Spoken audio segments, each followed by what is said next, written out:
Okay, so here we are back after you predicted, right? You're going to guess. Well, I hope that you've already guessed what is actually what you're going to say for speaking task number 3.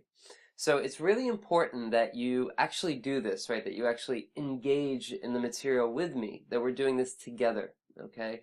Because I learned about the TOEFL, I listened to a lot of people, I read a lot of books, but I also actively participated. I took the test, I tried the material myself, and so that's really the best way to learn is to be engaged in it. So make sure you don't just listen to me, that you actually engage in the process of learning about it, okay? Really important. So I just want to say that. And then the other thing too is that I wanted to say, I hope you recorded yourself. Get over your voice, get used to it.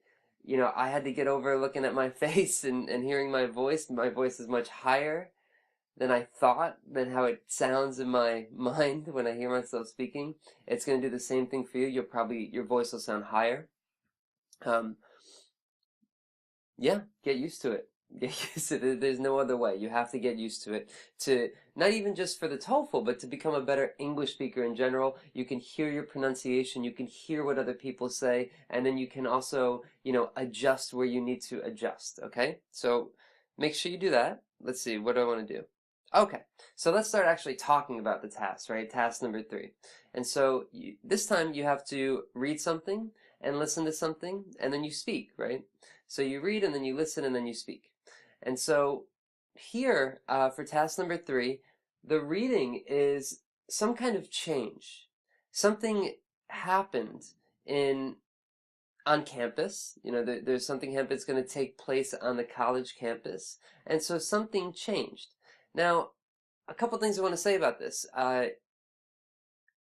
When something changes, there needs to be a reason. They have to explain why something changed. And that's a big word that I talk about a lot for the TOEFL exam is why.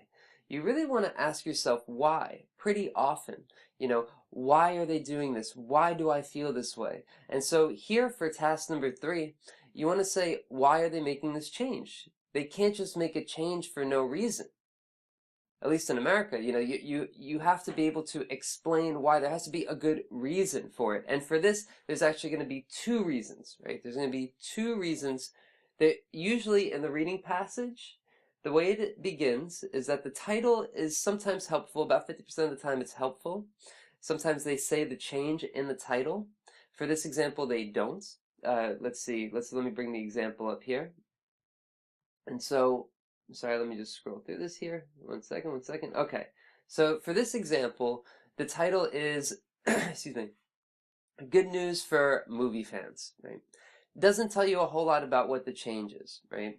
You have to read the passage to know what the change is and know the reasons for the change. And they give 2 reasons for it. And I'll get into that in a minute. Sometimes you'll have a reading passage where it's just one change, and I'm sorry, just one reason, and that's fine. That might happen too. Okay, so you have a change, and then you have 2 reasons for the change. It's usually some change or it's some announcement. The for some class the syllabus has changed, and the way that they grade each student has changed. It might be something like that. So let me go to, yeah, here we go, the reading section. So we're going to talk about the reading section. And so it's either an announcement or an explanation of policy, why something is the way that it is. And again, the question why comes up, right? Now, notes are so crucial for the integrated task particularly. I mean, it's crucial for the listening, speaking, and writing sections of the test. Your notes are really what's going to be something that's really going to get you the score that you want. Okay, so we got to talk about note structure a little bit more here. Now, how should you structure your notes? Again, you want to write out all the notes before all the speaking tasks begin. You want to write it while they're reading the directions, because you're not going to really have time to write out your notes in between each task, because you have to do task 1, 45 seconds, finish, next, question, task 2, 45 seconds, speak, next, question 3, and so on. They just keep going. They don't stop. So you want to make sure that nothing gets in your way and nothing takes your focus away. And one thing that'll do that is if you haven't written your notes out. So since you need to find the change and the two reasons for the change in the reading, what do you think your note structure is going to look like? Well, it's going to look like this. It's going to look like C for change, R1, reason 1, R2, reason 2. And if it's an announcement, I put the announcement in detail 1, detail 2. Sometimes they give an announcement, like let's say, for example, the final exam week has changed to a different week. And then they'll just give you details about it. They won't say reasons for the change. They'll just tell you details. It's not February 20th anymore. It's February 27th. Make sure you bring up 2 pencils to the test and so on. They're not really explaining anything. Sometimes they give you questions that are just announcements, and the reading is just an announcement. But usually, I would say probably 80-90% of the time, it's a change and 2 reasons for the change, which it is here for our example that we're doing together. Okay.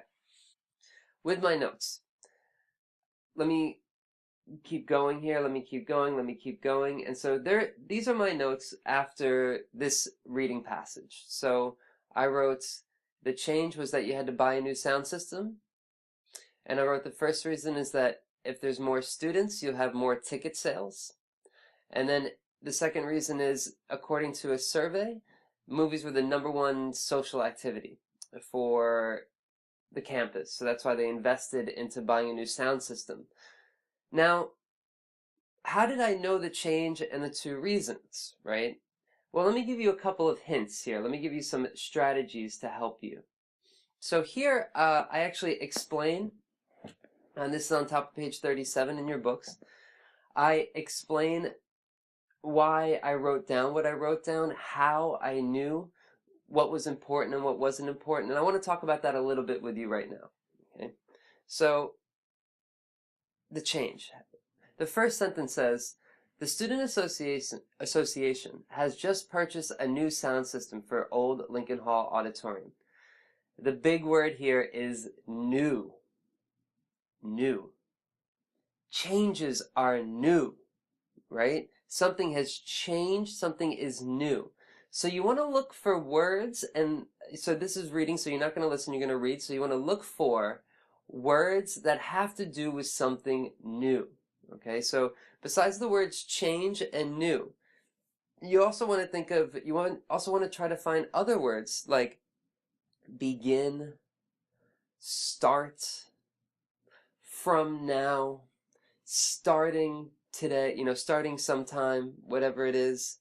And then another one is effective. So a lot of times we use effective to describe somebody or something, like somebody works very well, he's effective. But here we use it for when something is going to start. So let's say something is going to start right now, immediately. It would say effective today. Effective immediately. Now let's say it's going to be in the future. Effective in April. Effective next week. So you might see that word that means to begin or to start or to change or to make something new. Okay, so you want to look for words like that. And then how did I know my reasons? So the reasons I put here is it was to attract more students to movies and increase ticket sales, right? So that's one reason. And then the other reason was that there was a survey that said that students made it #1. Now, they don't say in the reading, there are 2 reasons why we are changing this policy. They're not going to say that. So there's different ways that we, in English, in academic English, there's different ways that we introduce reasons, and they're through transition words. So transition words are so important for the speaking and for the writing, something you definitely need to practice. These are words like however, on the other hand, to begin, because, I guess you could say. These are words that signal a change or signal something, right? And so, what words signal reasons? What words signal reasons?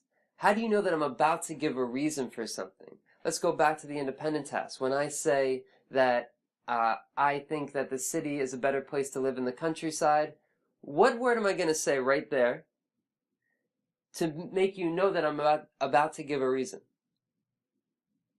I think the city is better than living in the countryside because. Okay, so we want to look for that word because. Here in the second example, they say, by installing the new sound system, the Student Association hopes to attract. They use the word by. Sometimes they say by to explain that, this is the reason why something's going to happen. And they do that here for my first reason. By installing the new sound system, we hope to attract more students. So again, by, because.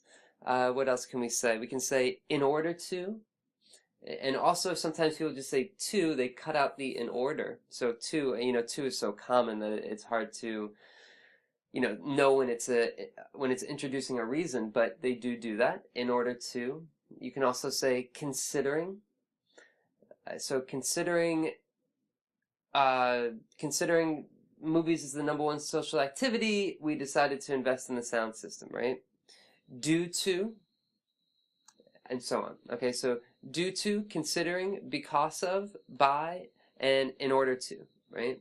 So those are different words that signal reasons. Okay. I want you to think about the listening.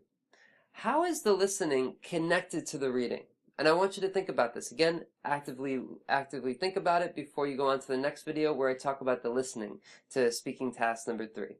So again, think, how does the listening respond to the reading, right? What's the connection between them? There needs to be a kind of structure, right? This is a formal test that a lot of people agree is a good test. These people have to agree and they have to set standards, right? They have to set standards to make sure that the test remains consistent, right? So if you understand the way that this task is structured, then you can understand the way that all speaking task number 3 questions are structured. Okay, so think about that, and then I'll see you in the next video.